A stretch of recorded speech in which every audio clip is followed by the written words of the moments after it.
Hello, I'm Jordan Scotton. I'm from Sutter, California. With a long life of substance abuse and poor decisions, it had me ended up here at the river. This is my story. We are bringing hope to individuals that seemed that they may have lost it. I can tell you that it's never too late to change and to never give up, to keep on pushing. And there's plenty of people that have dedicated their lives and just have the heart to help others. There's no reason not to reach out and ask for help. It's okay because everybody needs help, and it's something that we can all offer. It's something that comes free, either an act of kindness or an act of kindness, a word of kindness or an act of kindness. You could ask somebody how they're doing. You could hold the door for somebody. You could inspire them and encourage them to keep pushing on, and that's the importance of bringing hope to individuals. It was segments throughout the years, different areas at different times and different reasons. But the one similarity through all of it was drug abuse, me being stubborn and thinking that I could do it all myself. I was lying to myself and lying to others. I had to realize that there's very important things in life, and life is worth living, and life has a lot of benefits and joy. You have to be able to realize that we're all worthy of it and we all deserve it, and we could all come together to help each other.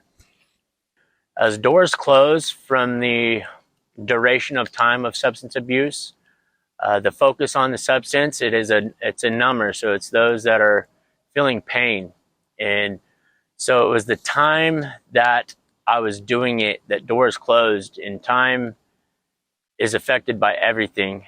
And the more time that you are numb and not wanting to reach out for help, there's doors that are closing that you're not recognizing. And so as the time of my life was going on, the amount of substance was piling up to keep the numbness going, because as doors close and you're on the substance, it is the easiest thing to reach out to keep focus from the doors that are closing. So I was going for too long of a time and losing hope with opportunities and potential and the ability to do something with my life that I felt that I'm here for. And as I lost resources and friends and connections and hope, the reason why not to was closing.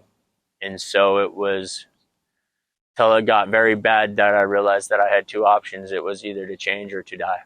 And that's the importance of reaching out for help, because either if it's just a single thought that I don't want to be here no more, or this sucks, that's the spark. But as long as those doors start closing, it's the thought pattern and thought process. So when we allow those thoughts to come into our head, if that's the only thing that your mind is on, it becomes more of a strong thought is, man, I really don't want to be here anymore. And then what options do I have? And so it became almost an everyday feeling.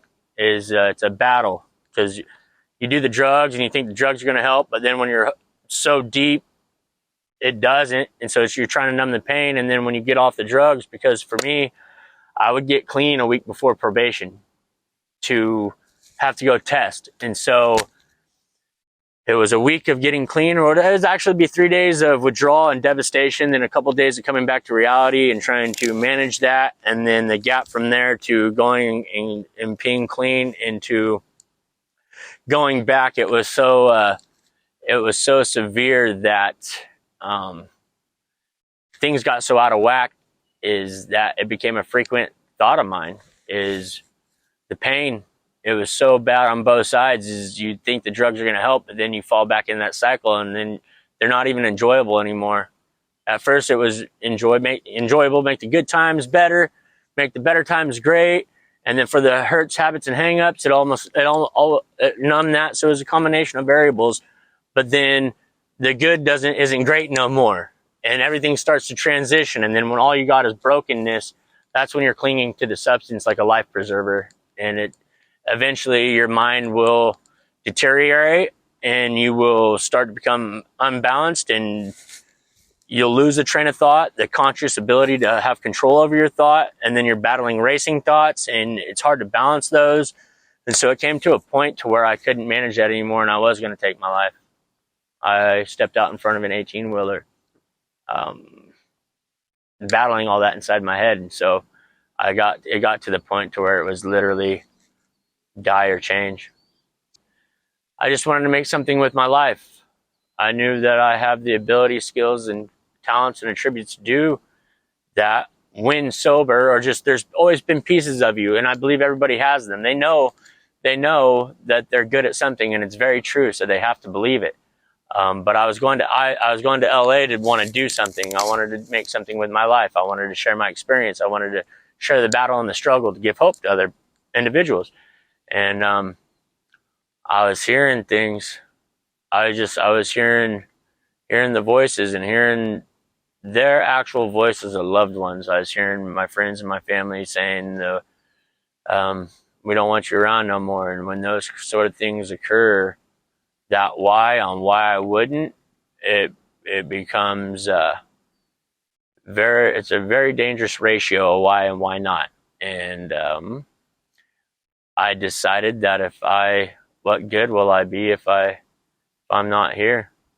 And it was the depression, and it was all the things that the guilt and the shame and the embarrassment and the pain, they're convincing myself, but it wasn't my conscious voice. It was their voices, which was very hard, way harder.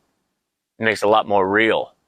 And when you're in an unstable place, you're unsure of a lot of things. It took me trial and error and process of elimination, but it comes down to individuals. I was very stubborn. I thought I had the control, thought I could fix it, and it's everybody else's problem. What's happening to me? So it was a variation of things. It was being incarcerated, that I had to learn the value of my freedom. I had to learn some very valuable lessons of life. I had to learn how blessed we are to have the mind that we have. And then people crossed my path that I trusted.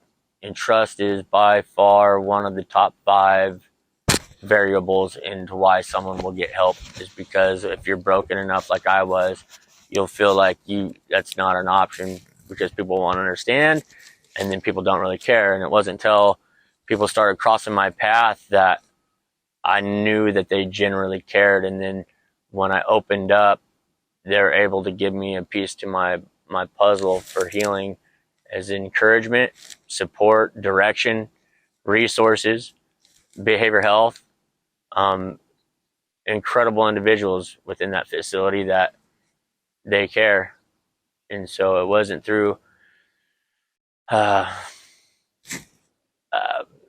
desperation. I think I held on a little too long. That's why I'm doing this, is to prevent that from others having to go to rock bottom multiple times.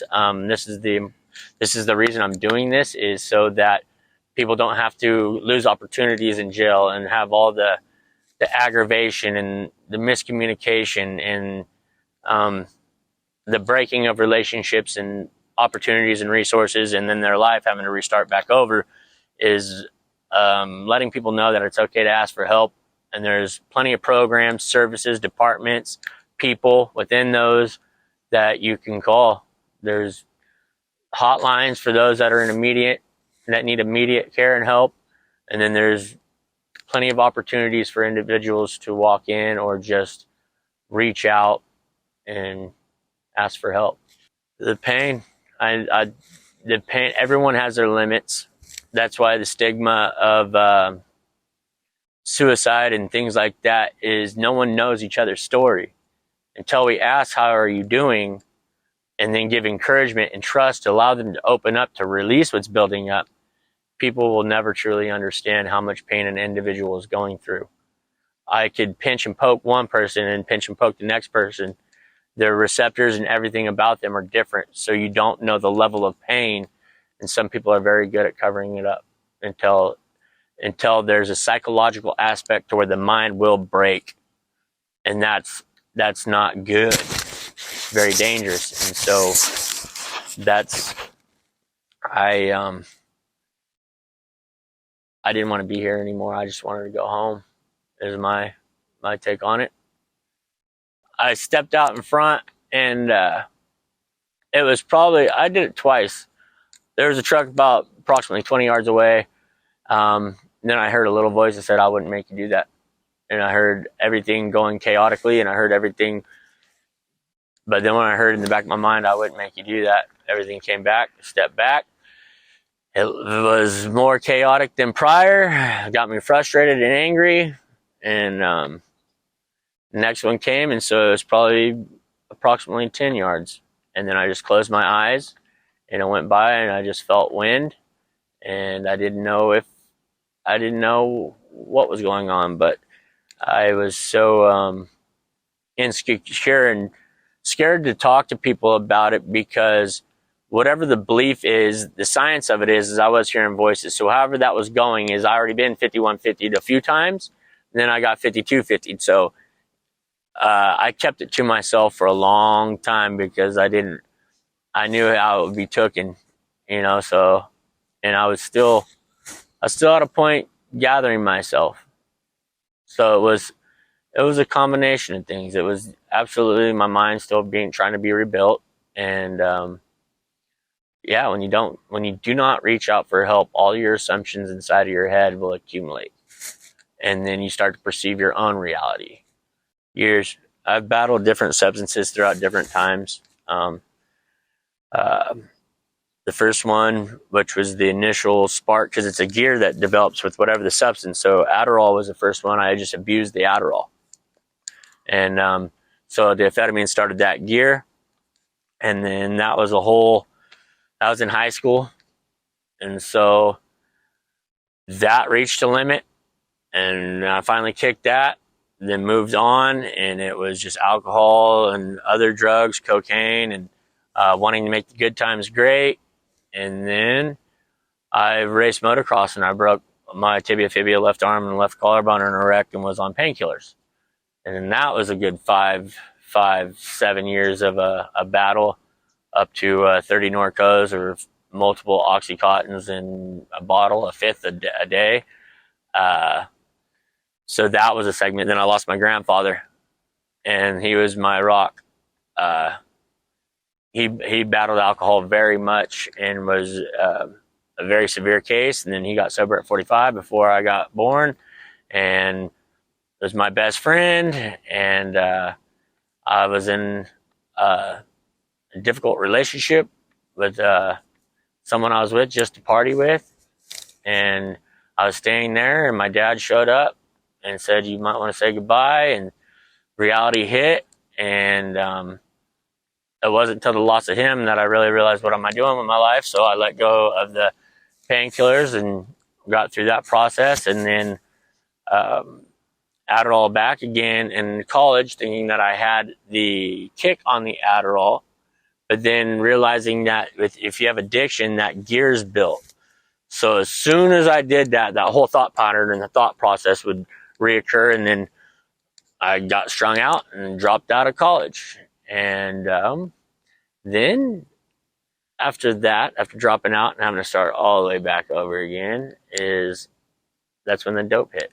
And I'm an artist, so having the energy to work on projects for 3 days to 3 weeks disconnects and distracts me from all the struggles and the problems of life, is right here. And so it was music and other things, but that's where the dope really took hold. It was really tough. That's when the ability to control your mind and where it goes, you do not. It was extremely hard to get through. And to maintain it is to help others. And that's what fills the hole and the brokenness that I have. Some of us are broken, and the only thing that holds us together is helping others to prevent that. And that's what I intend on doing. It was different areas, different times, for periods of times, till I'd gather in, I'd try it again. But it's support with no judgment, encouragement, and love. Because it may take an individual one time, I might take another one 300 times, plus relapsing, losing it all. But if you take that variable from that person that's severe and place them next to people that are looking for that hope, we work together. Trust. It's the trust. That's what the different variables for each individual that is going through unhoused is substance abuse, domestic violence, traumas as a child, mental health, which they all connect. But what's lacking is the pure love. Just the I just care about you. What can I do for you? Are you okay? And is there something I can help you with? Or if it's I'm not doing good, can you help me? There's good people everywhere. And the first step is knowing that it's okay when it's a safe environment to ask for help. And it's that barrier of trust, but that's anybody could do it. That's the most important part, is we're all in a community, we're all in a county, city, state, country, nation, we're all in the world. So one wave, it's not too hard to wave or crack a joke. That joke may give somebody an hour, a day, a week of hope. And a lot of people don't recognize that. And some of the best things in life come free, and it's kindness. Is both my parents come from very, very tough childhoods. So when it came to me and my brother, we were a little spoiled from lack of punishment and responsibility. So I didn't know the value of things. I had entitlement. I had, this will never happen to me. The good thing is that you haven't had to be there to understand. The bad thing is you can't completely understand unless you've been there. So it's like starvation. If you've been hungry for an hour, people that have been hungry for 3 weeks, their entire lives. And these are all increments and stages of being broken to know the value of things. And I had to eat out of a trash can one time in Sacramento. I went to Jack in the Box and I walked in the store and I asked about 3 or 4 people in line if I could borrow $1 to get a couple tacos. And they said no. And then I asked the person behind the register, is it okay if I take out the trash for a couple tacos? I said, no, we can't do that. And at the time I was frustrated, but I realized now it's probably policy. But those barriers built up in me. And then I walked outside to the Center Park in Chico, and I was starving. I didn't eat for 3 days. And I looked in the trash can and there's a half-eaten sandwich. And I looked around, checked my ego, checked my pride, checked my body, and my body said, you're starving, eat it. And I reached down and I ate it. And that was one of the barriers that I realized, what am I doing? Why am I taking so much in and trying to manage so much when the answer and the solution is right there? It's my ego, my pride, my image, all preventing me and allowing me to be really truly suffering on the inside of my body and in my mind about what other people think. So after I grabbed that sandwich, I literally felt it rejuvenating my body. And then I told myself, never again. It makes so much more sense now. What's most important is me and where I'm at, or what other people think.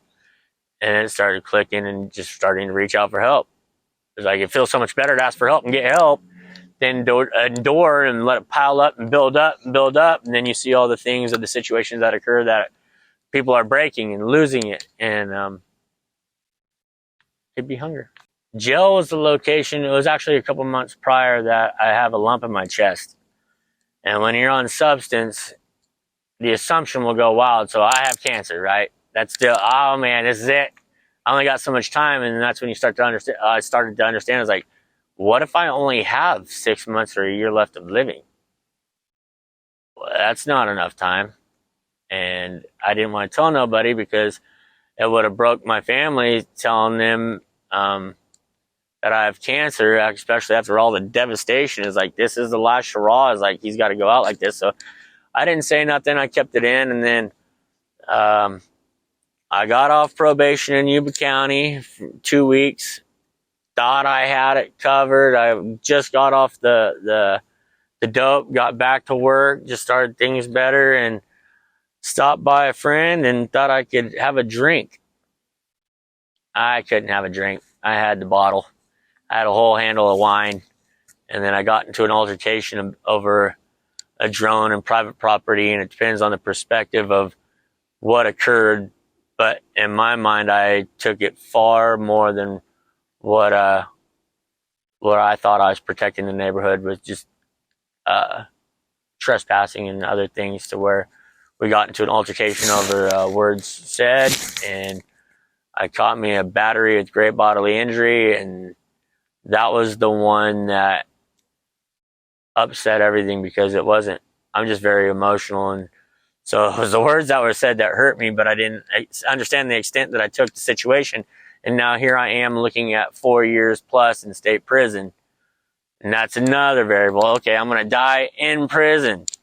And all of this that everybody worked so hard for, like my parents and my parents' parents, they battled so much to make things a little bit better each generation. And here I was with all the opportunity and all this. And then my whole life went up and veered down, shattered, and this is what it's all come to. And then the 3 months in jail, luckily luckily out of the entire situation, it was the best possible, as I did get a strike, which I deserved.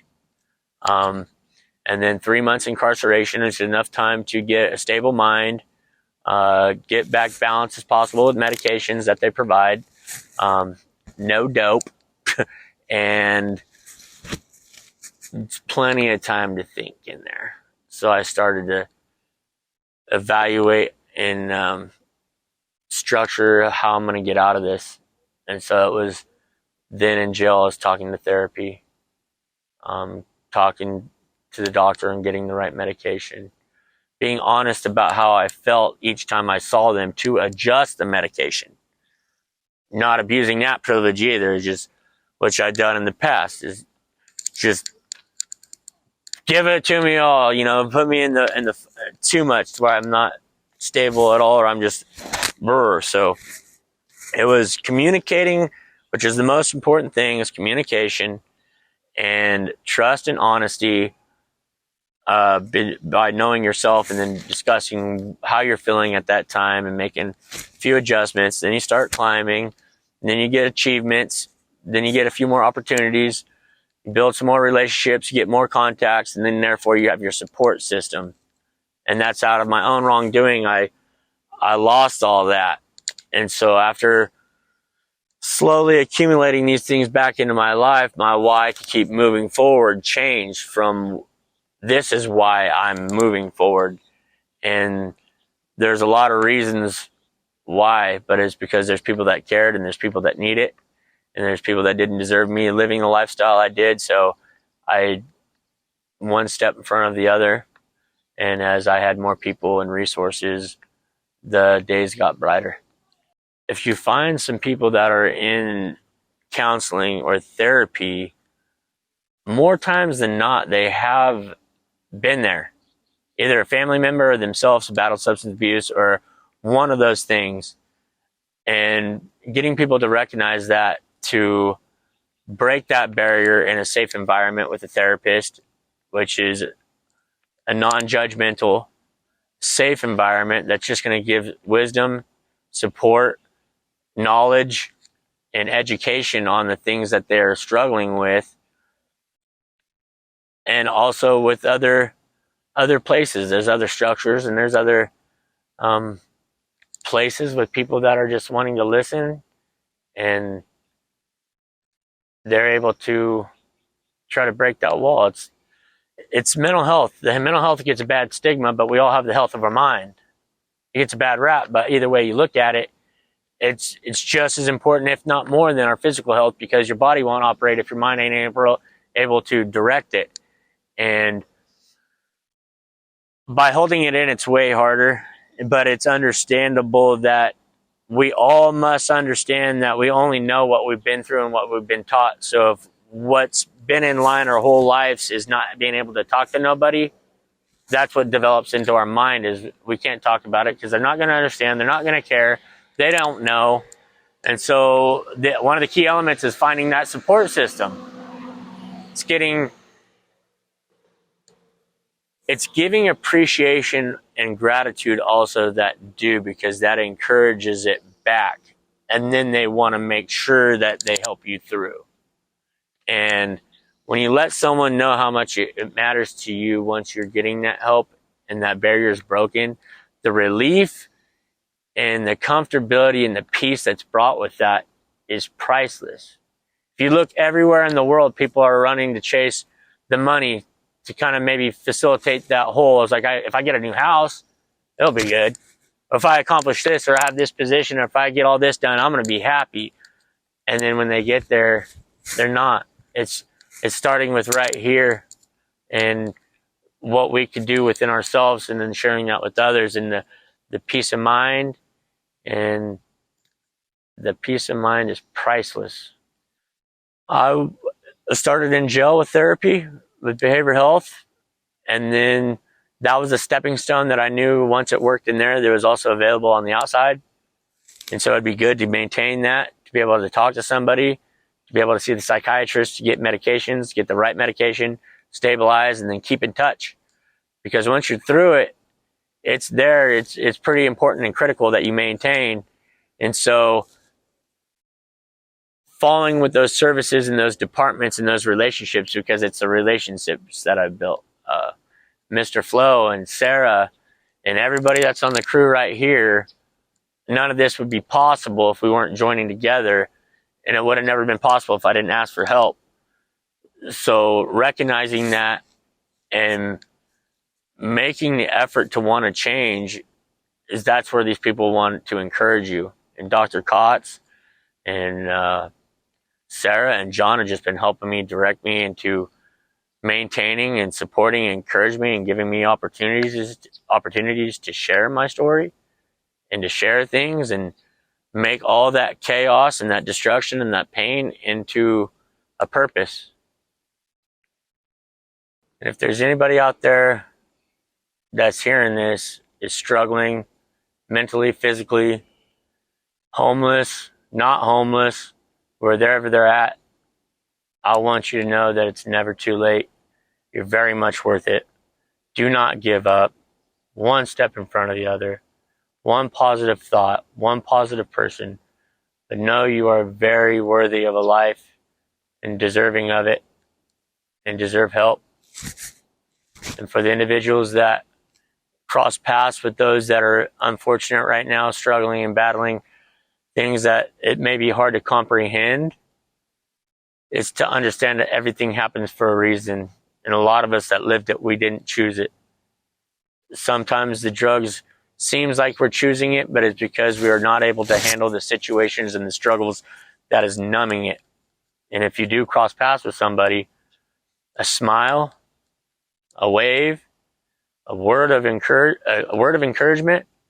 I hope things go better today. I hope you have a good day. Just one word, one door, but treating them as humans that we are, as humans, and sharing kindness and love, because that's the only thing that will prevent the hate and the destruction that will be caused if we do not.